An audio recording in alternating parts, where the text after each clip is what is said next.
Hi everyone, I'm back with yet another Inna video. And this here is the Inna Tempest Rush version. So 2 days ago there was some talk on my stream about some 150 clear with Innas on season 24 in China using a Khim Lao and Tempest Rush to apply Bindings of the Lesser Gods and get Obsidian Ring of the Zodiac procs. So you might remember my own 143 clear from a few weeks ago when I was experimenting with the Zodiac setup with lots of cooldown reduction and not really focusing on the convention cycles so much. And this takes it another step further, so to say. So it is quite curious, and I promptly made the 3-panel setup for this, and there are some clears popping after this now that definitely indicate that this setup is stronger than the others that we have known so far. The thing is, on paper it doesn't really seem much better than the others, but there are like little perks of the setup that help push it a bit beyond. Most importantly, it seems like the Mystic allies have much better behavior and actually hit the right targets more often and don't get stuck in the middle of enemies. Usually when you go in there and you have like the typical Traveler's Pledge Compass Rose setup and you just stand in the middle, you press your Mystic allies, then some of them will transform and hit the right target, and some others will just not really do anything. Or then will hit a target that has not the Bindings of the Lesser Gods debuff applied to them. So this is another issue, because the Cyclone Strike range is very small. You don't really hit the entire pole that when you stand still for the most part. And with this Tempest Rush you can move around the pole and apply it to everything and make sure that whatever your allies hit will have the debuff. And this is what deals all the damage. So there are definitely some improvements on the setup, and right now, after testing it a little bit in these 147s here, you can see this run. This was without a conduit. I failed this by like 20 seconds or something, and 150 is definitely doable, even my Paragon. So I'm not sure if this will be easier than the light clear, which was a lot of keys to get done, but it seems like that Innas has definitely caught up at least. And this setup is roughly 3 tiers stronger than the regular setups. So I can show you here a little bit of what we have. So here's the Khim Lao. This used to be a Crystal Fist, and there is no Dashing Strike anymore. We have Mantra instead, and we have an Obsidian Ring of the Zodiac. So this is a bit similar to the other setup I was explaining at the start. And we also have the Mantle of Channeling. So this gives you another 25% multiplicative damage bonus, but only 25% damage reduction. At the lower end, I would definitely recommend to go for the Feather Solidoki anyway for the damage reduction, because this setup is not exactly tanky. So I am 3.5k Paragon, and for me this kind of works, but it is hard, it is quite a struggle, and you will most likely die quite a lot if you try to use them earlier on. So consider using the other shoulders just for a more damage reduction.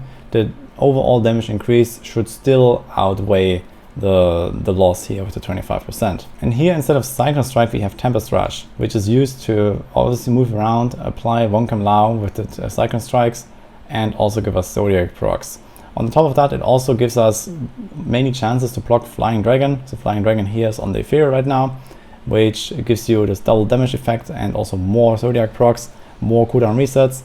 And since we don't have the opportunity to stand still for Endless Walk, we have to go focus on Restraint and Squirt's Necklace. But this is actually a pretty good combo anyway, because with Serenity you can keep up the Squirts quite a bit, in some cases at least, when you're not fighting some really dangerous elite packs and there's no like Plagued and Frozen and stuff. Sometimes on some trash pulls I actually managed to keep 10 Squirt stacks for quite a while.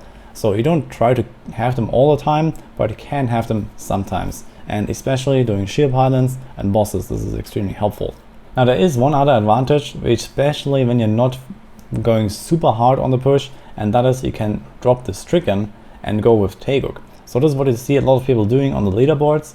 I actually don't like that idea very much. I've tried it, and Taeguk is definitely a sizable improvement, and it does help to clear the Rift, but for the most part in the Rift, with an average of around 15 assimilation stacks I calculated, it is something like a 37% DPS increase, which is pretty good. But on the other hand, the boss fight will definitely last quite a while, and for me on 150 I would have to calculate at least 4 minutes on the good boss without Stricken. So this is a bit too optimistic for me to have so much time, I believe, and I will probably keep trying a little bit with Stricken first. and I also have Echoing Fury. So there is basically this combo with more attack speed. The thing is with Echoing Fury, you do overcap attack speed very easily once you get those procs plus Flying Dragon, but it does help you to get Flying Dragon more easily, and it also helps you when you don't get Flying Dragon by just giving you more attack speed. So all these group options are not exactly strong, so most run Furnace plus Taegook, because this is the only combo that can kind of kill a boss in a good time without Stricken. And there are actually some people trying Executioner, I've heard. So this gives you this 10% execute effect, which is not bad, especially when you get a big conduit. This can boost that conduit quite a bit.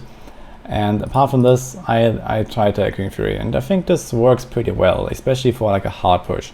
For like something that goes like maybe 1, 2, 3 tiers below the cap of the character, the Furnace plus Taegook setup might definitely be a bit better.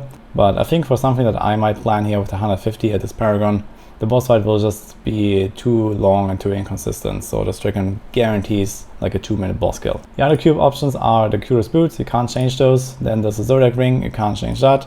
Basically, in general, the whole setup is quite inflexible. You can change around a few things on your skills, but not really much. So you need a Tempest Rush. I tried different runes. I like Electric Field the most. You can also try Bluster. This gives you a 20% damage reduction, but it knocks enemies around a little bit, and you don't have this increased AoE. But especially low paragons, this might be a good idea, because more damage reduction will really help you.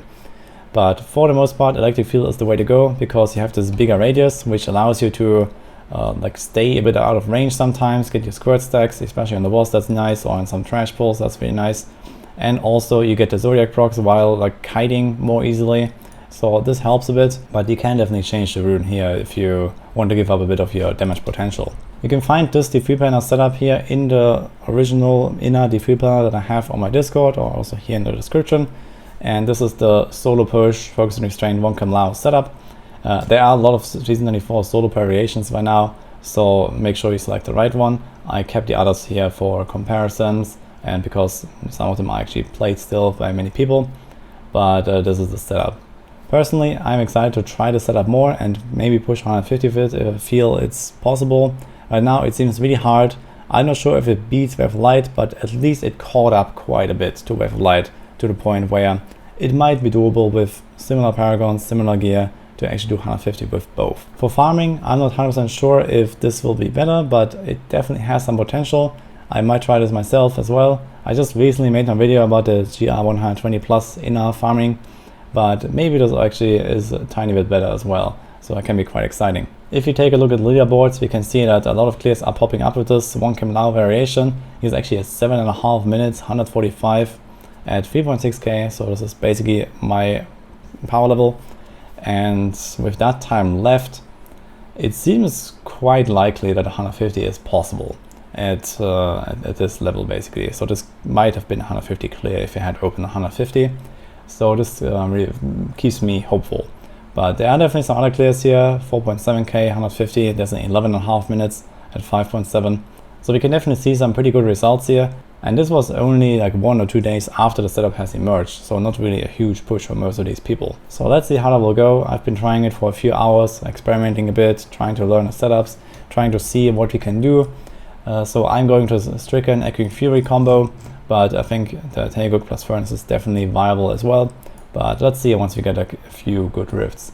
So this is what I have to share here for now. Hope this helps you. I'll be streaming this, I'll be pushing, and maybe we get 150 down with this as well. So hope you like this video, and see you guys next time.